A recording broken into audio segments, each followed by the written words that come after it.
श्री वल्लभाधीश की जय, श्री गुसाई जी परम दयाल की जय, श्याम सुंदर श्री यमुने महाराणी की जय, श्री हरिराय महाप्रभु की जय, ગોકુલનાથ કી જય. આપણે ગોપી ગીત વિશે જોઈએ છે. એમાં આગળ વ્રજમાં તમારા આગમનથી તમારું વ્રજ વૈકુંઠ ઉપર અત્યંત વિજયી બન્યું છે. આ છે વ્રજનું સદભાગ્ય. એટલું આપણે કાલે જોયું હતું. હવે આગળ જોઈએ. કૃષ્ણ તમારા વ્રજમાં વસનારાનું દુર્ભાગ્ય શાને? કૃષ્ણ પણ વ્રજમાં કોણ દુર્ભાગી છે? ગોપી દીક્ષુ તાવકા, જુઓ જરા અમારા તરફ તો જુઓ. તાવકા એટલે તમારા, અમે તમારા નહીં. વ્રત તમારું, વ્રજમાં વસનારા અમે પણ તમારા જ સ્વજનો છીએ, તમારા જ છીએ. ગોપીઓ એમ કહે છે કે અમે વ્રજમાં વસનારા અમે તમારા જ છીએ. ધર્મ માર્ગ કર્મ માર્ગમાં કરતા જો યોગ્ય અધિકારી હોય અને વિધિનું બરોબર પાલન થતું હોય, કરવામાં આવે ત્યારે જ એને તો ફળ મળે છે. જ્ઞાન માર્ગ યમ નિયમ આસન પ્રાણાયામ પ્રત્યાહાર ધારણા ધ્યાન વગેરે સાધનો દ્વારા ચિત્તની વૃત્તિઓ ઉપર અંકુશ પ્રાપ્ત કરવાનો માર્ગ એટલે જ્ઞાન માર્ગ. ભક્તિ માર્ગ, ભક્તિ માર્ગમાં બંને માર્ગ અહમ છે. હું ધર્મનું પાલન કરું છું, હું કાર્ય કર્મ કરું છું, હું બ્રહ્મરૂપ થયો છું વગેરે. પરંતુ ભક્તિ માર્ગમાં અહમ નહીં, મમ છે. મારો ભગવાન, મારા પ્રભુ, એમાં પણ મમત્વ છે જ. જેમ કે મારી પેન, મારું પુસ્તક, મારી માતા, મમ, અને એ અહમનો આશ્રય સ્થાન છે. મમત્વની અંદર જ અહમનો વાસ છે. અહંકાર એ સ્વતંત્ર નથી. પ્રેમ માર્ગ નિરાળો છે. ભક્તિ માર્ગમાં મમત્વ છે, તેમ પ્રેમ માર્ગમાં પણ છે જ, છતાં એ નિરાળો છે. ભગવાનમાં મમત્વ બે પ્રકારનું હોય છે. મારો ભગવાન અને બીજું પ્રભુ, અમે તારા અને તમે અમારા. અહમનો છેદ જ્ઞાન ઉડાવે અને મમનો છેદ પ્રેમ ઉડાવે. પ્રેમ માર્ગ સમર્પણનો માર્ગ છે. આત્મસમર્પણ વિના પ્રેમી ન બનાય. પ્રેમીના પ્રેમમાં સ્વવ્યક્તિત્વનું અને સર્વસ્વનું સમર્પણ એ જ શુદ્ધ પ્રેમની ભૂમિકા છે. એમાં મમને સ્થાન નથી હોતું. જીવ ખરેખર ભગવાનનો જ છે, તો પછી એનું મમત્વ શા માટે? માનવી જ્યારે એમ માને કે તમામ પ્રાણી પ્રભુની જ પૃથ્વી ઉપર ચાલે છે, એની જ ભૂમિમાં વસે છે, એની જ ઈચ્છાથી શ્વાસ લે છે, એની જ સત્તાથી હાલે ચાલે અને કાર્ય કરે છે, તો પછી પ્રભુએ જ ઉત્પન્ન કરેલા વાયુના આશ્રય રહી એની સત્તાથી જ સત્તાવાન બનીને જીવે છે, તો પોતે ખરેખર એનો જ એમ સમજીને એમાં જ ઓતપ્રોત થઈ જવામાં આનંદ અનુભવે છે. ત્યારે મમનો પણ છેદ ઉડી જાય છે, તથા મમત્વ અને એના આશ્રય રહેલું અહમ જતાં માત્ર પ્રેમ અને પ્રેમ જ બાકી રહે છે. ત્યારે પ્રભુ તું મારો, મારા પ્રભુને બદલે પ્રભુ અમે તારા સ્વાભાવિકપણે થઈ જાય છે. ભગવાનને તમારો સંબંધી બનાવો, એના કરતાં તમે ભગવાનના સંબંધી બની જાઓ, તો સંબંધને કાપે અને ન્યાય ભગવાન સાથેનો પ્રેમ સંબંધ સંસાર બંધનને કાપે. ગોપીઓના પ્રેમે અહંકાર અને મમત્વ એ બંનેનો છેદ ઉડાડી દીધો છે. પ્રેમ એટલે બસ પ્રેમ જ. ગોપીઓને કહેવામાં આવ્યું કે હવે તો કૃષ્ણ તો હવે મથુરામાં જ રહેશે, વ્રજમાં નહીં. ત્યારે ગોપીઓ પોતાના મમત્વનો વિચાર નથી કરતી, કૃષ્ણના હિતનો જ વિચાર કરે છે અને કહે છે કૃષ્ણ ભલે મથુરામાં વસે, ત્યાં શાસ્ત્રો છે, સૈન્ય છે, સેવક છે, સુવિધા પણ સારી છે, એટલે મથુરામાં કૃષ્ણની રક્ષા થશે અને સુવિધા પણ જળવાશે. અહીં તો વારંવાર અસુરોનો ભય, રક્ષાની ચિંતા, વન વગડામાં વસવાનું કેટલું શ્રમ પ્રભુને, અને મથુરામાં કૃષ્ણને કેટલી શાંતિ. આ છે ગોપીઓનો મમત્વ વિહીન પ્રેમ. ગોપીઓ કહે છે કૃષ્ણ અમે તારા તાવકા, તું અમારો કહેતી નથી,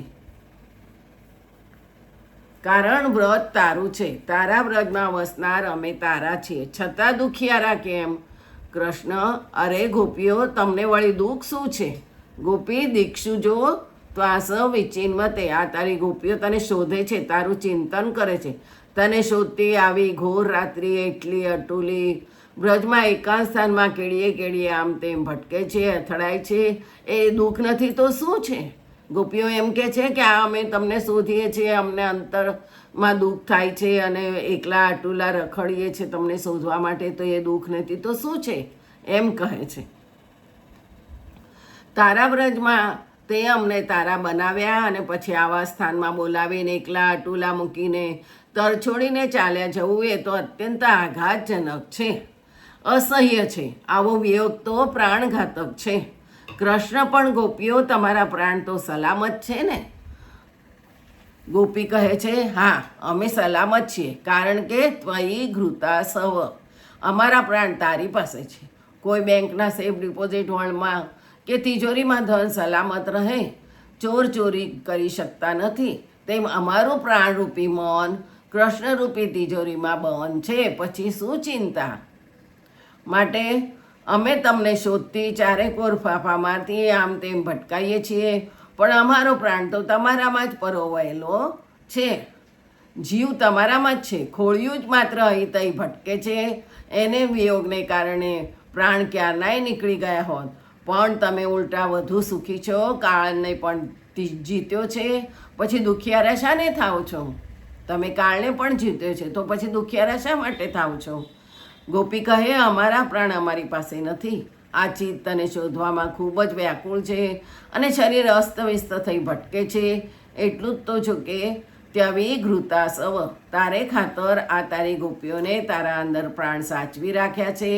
તેમને જો આટલું દુઃખી થવું પડતું હોય તો પછી તારા ભરોસે પ્રાણ સોંપશે કોણ? ગોપીઓ એમ કે છે કે પ્રાણ સોંપશે કોણ? તારું ચિંતન કરશે કોણ? સંસારમાંથી સમર્પણનો માર્ગ જ ભૂલાઈ જશે, ચિંતન બંધ થઈ જશે. જો ચિંતન અને સમર્પણથી તું દૂર ને દૂર જ ભાગીશ તો પછી કૃષ્ણ કહે છે, દુઃખી જ થવાતું હોય તો પ્રાણ મને સોંપો છો શા માટે? તમારા પ્રાણ તમારી પાસે જ રાખો. કૃષ્ણ એમ કે છે ગોપીઓને કે તમારા પ્રાણ મને શું કામ સોંપો છો? તમારા પ્રાણ તમારી પાસે જ રાખો. ગોપી, અમારા પ્રાણ અમારી પાસે હોત તો વિયોગને કારણે ક્યારનાય નીકળી ગયા હોત, પરંતુ અમારું મન તો તમારામાં જ છે. તારામાં પરોયેલા પ્રાણ સલામત છે, તે જ સારું છે. ત્વયી ઘૃતા સવ, અમ દુખિયારીને ચારે બાજુ ભટકતી તું કોઈક સ્થળે છુપાઈને જોતો તો હશે જ, અને અમે તાવકા એટલે તારા છીએ, એટલે અમારું દુઃખ એ તારું દુઃખ હશે. અર્થાત અમારું દુઃખ જોઈને તું સુખી નહીં, પરંતુ અમને ખાતરી છે કે તું પણ દુઃખી થતો જ હશે. આ તારા ભક્તજનોને દુઃખી જતા જોઈને તને થતા અપાર દુઃખની કલ્પના પણ અમે કરી શકતા નથી. ઉલટું અમને તો લાગે છે કે તું જો અહીં પ્રત્યક્ષ હાજર હોત અને તારું એ દુઃખ અમારાથી જોઈ ન જાત તો ખરેખર અમારા પ્રાણ જ નીકળી જાત. ત્યારે તું કેટલો બધો દુઃખી થાત, તારા દુઃખનો પાર જ ન રહેત. સારું છે કે ત્વયી ઘૃતા સવ, અમારા પ્રાણ તારામાં છે, અમારી પાસે નથી, માટે તે સલામત છે અને સુરક્ષિત છે. માટે તો તું સુખી છે અને અમે દુઃખી છીએ, કારણ કે અમે તારા છીએ, કારણ કે અમે તારા છીએ. કૃષ્ણ કહે, હું સુખી છું? કેવી વિચિત્ર વાત કરો છો તમે. માનવી ઘણી વખત પોતાના થોડાક દુઃખની પરવા નથી કરતો, પરંતુ પોતે થોડોક દુઃખી થઈને પણ સામાન્ય દુખિયારા રીબાતા જોવામાં જ પોતાની જાતને સુખી માનતો હોય છે. માટે ગોપીઓ કૃષ્ણને ટકોર કરે છે, અમને ભટકતા અથડાતા કૂટાતા, અરે તમારે ખાતર તડફડતા જોવામાં પણ તમને કૃષ્ણ આનંદ આવતો હશે, નહીં તો આમ છુપાઈને અમારું દુઃખ તમે જોયા ન કરત. પણ આ બરાબર નથી, આવી ક્રૂર મસ્કરી તમને શોભતી નથી, એ તો લાગણીહીનનું કામ છે. હે દયિત એટલે હે વરદાયી એ કહેવાય કે સામાની આંખમાં પ્રેમ જોતાની સાથે જેનું હૈયું પ્રેમ સભર બની જાય, સામાનું દુઃખ જોતા બરોબર જેનું હૈયું હૃદય કરુણાથી છલકાઈ જાય. ભગવાન અનુગ્રહ વિગ્રહ કહેવાય તો પછી શું એમનામાંથી અનુગ્રહ ભાવ જતો રહ્યો, કરુણા જતી રહી, પ્રેમ જતો રહ્યો? ના ના, કદાચ એમ પણ બને કે મજાક કરતા તો કરી, પણ ગોપીઓ પાસેથી છટકી જઈને કૃષ્ણ સંતાઈ ગયા. પરંતુ પછી પોતાને શોધતી વન ભટકતી આંખમાંથી આંસુ સારતી વ્યાકુળ બનેલી ગોપીઓને દિલ દર્દ દુઃખ સહન ન થવાથી કૃષ્ણને મૂર્છા આવી ગઈ હોય, આંખો બંધ હોય, તો ગોપીઓ કહે, દ્રશ્યતામ, જરા આંખ ખોલો અને અમને જુઓ. કદાચ કૃષ્ણ તમને અમારી નજર સમક્ષ હાજર થવામાં સંકોચ થતો હોય તો તમે તો જગતના દ્રષ્ટા છો, અસંગ છો, પરમાત્મા છો. પરંતુ એ વાત અમને અહીં ઘટતી નથી, કારણ કે અમે તમારા તાવકા છીએ. એટલે જેની સાથે સંબંધ જોડાય અને જેના થઈએ તેવા સ્વાભાવિક રીતે થઈ જવાય. જેમ કે વણિક સાથે સંબંધ જોડવાથી વાણિયન, સોની સાથે સોનારણ, લુહાર સાથે લુહારણ, ગોર સાથે ગોરાણી, તેમ અમે પણ તમારી સાથેના સંબંધથી તમારા જેવા જ થયા. પછી જુદાપણું ક્યાંથી રહ્યું? એક રાજા રાજ દરબારમાં ભલે રાજા હોય, પરંતુ રણવાસમાં જતાં બરોબર જ તલવાર, મુગટ વગેરે બધું જ રાણી ઉતરાવી નખાવે. એક શેઠ પેઢીમાં જાય ત્યારે પાઘડી, દુપટ્ટો, અંગરખું પહેરે અને ઓફિસમાં ભલે સાહેબ હોય, પરંતુ ઘરમાં જતાં એની હેટ, ટાઈ, મોજા, બૂટ બધું જ પત્ની ઉતરાવી નાખે. ઘરમાં તે શેઠ નહીં કે સાહેબ નહીં, અમારા જેવા બની જાય. જ્યાં બંને અભિન્ન બને ત્યાં શેઠમાંથી કે સાહેબમાંથી પતિ બનવામાં જરાય સંકોચ નથી થતો, કારણ કે પેલી પત્ની એમની છે. કૃષ્ણ, અમે તમારા છીએ. ગોપીઓ કહે છે કે કૃષ્ણ, અમે તમારા છીએ એટલે દ્રષ્ટા, પરમાત્મા, અસંગ, એ બધા ભાવ છોડી દો અને હવે દ્રશ્યતામ, અમારું દ્રશ્ય બની જાઓ. આપણે સૌ એકબીજાના દ્રષ્ટા અને આપણી પરસ્પરનું દ્રશ્ય બની જઈએ. અર્થાત તમે દ્રશ્યતામ, અમારું દ્રશ્ય બની જાઓ. છુપાયા છો તો જાહેર થઈ જાઓ. ગૌરવની વાત ન કરશો, એમાં અતડાપણું છે. આ વ્રજના પ્રેમની વાત નિરાળી છે. સંસારીનો પ્રેમ કંઈક નિરાળો છે. 10-15 પૈસાનો ફૂલનો હાર, થોડાક તુલસી દળ ભગવાનની મૂર્તિ પાસે મૂકવા અને કહેવું કે હે ભગવાન, મારી વાત સાંભળજે. મારા 12 મહિનામાં મારે ઘેર પારણું બંધાય, 5 પૈસા ભેગા થાય એવું કરજે. આ ભક્તિ નથી, આ તો ભગવાનને આપેલો અજ્ઞાધીન સેવક બનાવવાની વાત કરે છે. આપણે આપણું આપેલું લે અને આપણું કહેલું બધું કામ કરે. ભક્તિ એટલે ભાવપૂર્વકની સેવા. પ્રભુના મન સાથે પોતાનું મન મિલાવે, પ્રભુ રાખે તેમ રહે, પ્રભુની ઈચ્છામાં સંતુષ્ટ રહે. આવી ભક્તિ ગૌરવમૂલક કહેવાય. પ્રભુ મહાન છે, સર્વજ્ઞ છે, સર્વશક્તિમાન છે, લોકનિયંતા છે અને અમે એમના સેવક છીએ.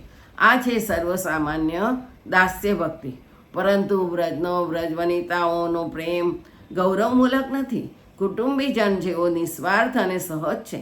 એટલે તો એને માટે કહેવામાં આવે છે ગોકુલ ગાવકો પેંડાઈ ન્યારો, કઈ જાનત વૃષભાન નંદિની કેવહ કાનાકારો. માટે જ ગોપીઓ કહે કે કૃષ્ણ, વ્રજ તમારું છે, અમે વ્રજવાસી છીએ, પણ તમારા જ છીએ. આપણા વચ્ચે દ્રષ્ટા દ્રશ્યનો ભેદ રાખવા યોગ્ય નથી. હવે તમે દ્રષ્ટા છો એ ભૂલી જાઓ અને અમારું દ્રશ્ય બની જાઓ. બીજું આવતીકાલે છે. જય શ્રી ગોખલેશ.